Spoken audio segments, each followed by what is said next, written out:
менде жин же шайтан бар окшойт. Баягы рукия аяттарын укканда жанагындай бир түшүркөгөнсүп бирдемке болуп кете берем. Кийимдерим булганат, суюктук чыгат. Ушунда усул бузулабы бузулбайбы депсиз. Негизинен денеден бөлүнүп чыкса, улусуда уят жок дейт.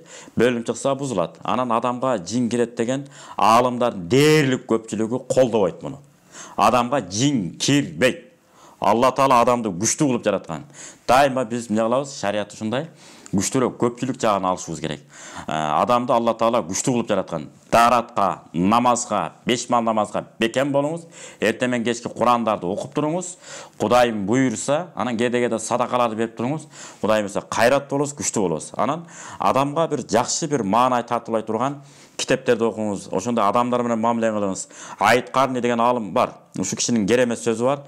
Адамдын маанайын түшүргөн, бузукулукка жетелей турган адамдардын керек болсо телефон номерлерин дагы телефонуңардан өчүрүп салгыла дептир да. Жазбагыла деп, сактабагыла. Эмне үчүн ал дайыма сизди жаман жакка түткөн. Бул эми албетте хадистердин негизинде айтылган.